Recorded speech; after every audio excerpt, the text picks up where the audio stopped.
Swedish prosecutors have dropped part of their sexual assault inquiry against WikiLeaks founder Julian Assange, but the most serious part of the probe remains in place.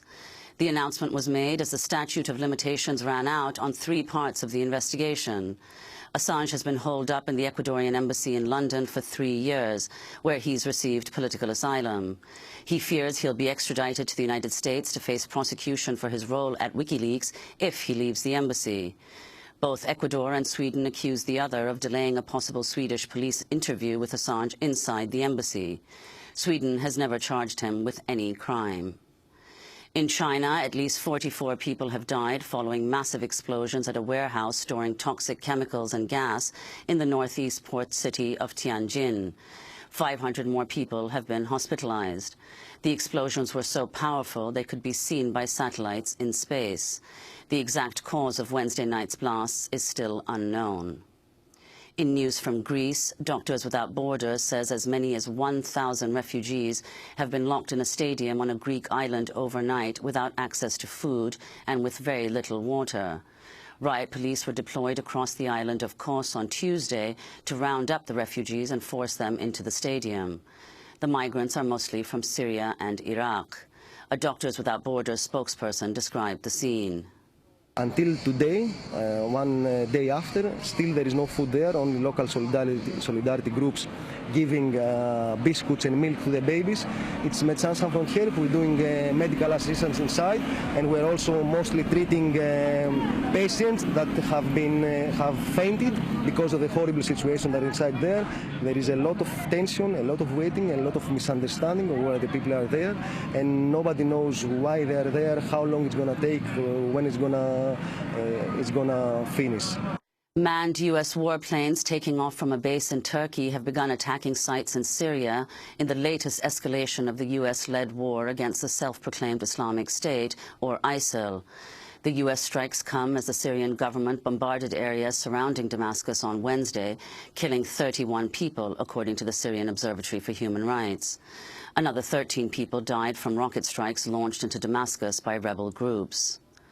In news from Iraq, officials say more than 50 people have died after a truck bomb exploded in a market in Baghdad today. ISIL claimed responsibility for the attack. In Egypt, a militant group linked to the self-proclaimed Islamic State published an image Wednesday allegedly showing the beheading of a Croatian hostage. Last week, the group known as the Sinai Province published a video threatening to behead Tomislav Salopek within 48 hours if Muslim women were not released from Egyptian prisons. Croatian authorities say the death has not yet been confirmed. Meanwhile, in Yemen, officials say a suspected U.S. drone strike killed 5 men on Wednesday. The officials say the men were suspected of being militants with the group Al-Qaeda in the Arabian Peninsula. The director of the UN peacekeeping mission in the Central African Republic has resigned under pressure following a new round of accusations of sexual abuse and excessive use of force by peacekeeping forces. Earlier this week, Amnesty International accused peacekeepers of raping a 12-year-old girl in the capital city of Bangui. The organization also accused peacekeepers of killing a child and his father. This comes on the heels of earlier accusations that French soldiers deployed as peacekeepers had been trading sex with young boys for food and money at a displaced persons camp near Bangui. In news from the campaign trail, Black Lives Matter protesters interrupted Republican presidential candidate Jeb Bush's town hall in Las Vegas, Nevada, Wednesday night.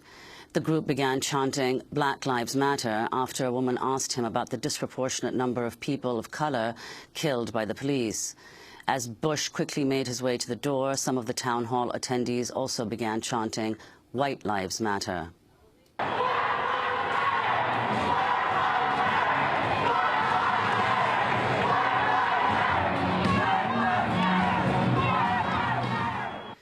Lawyers for U.S. Army whistleblower Chelsea Manning say she could face punishment of indefinite solitary confinement for having an expired tube of toothpaste, an issue of Vanity Fair in which transgender celebrity Caitlyn Jenner describes her new life as a woman, the U.S. Senate report on torture, and other prohibited property in her cell.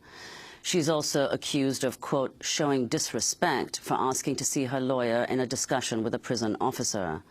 Manning is serving a 35-year sentence for leaking U.S. government cables to WikiLeaks. 3 more women have come forward accusing comedian Bill Cosby of sexual assault, bringing the number of public accusers to nearly 50. Cosby is accused of drugging and raping dozens of women in cases that date back decades. Lawyer Gloria Allred announced the new accusations on Wednesday.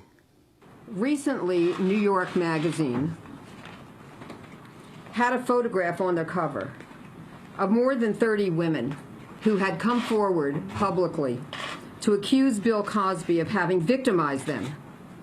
That cover also featured an empty chair, right here, which in the opinion of many people represented all of the accusers who have not yet come forward. Today, that empty chair is filled by 3 new women. And former U.S. President Jimmy Carter said that he has an advanced form of cancer that has spread throughout his body. He will undergo treatment in Atlanta. And those are some of the headlines. This is Democracy Now!, democracynow.org, the War and Peace Report. I'm Nermeen Sheikh, sitting in for Amy Goodman.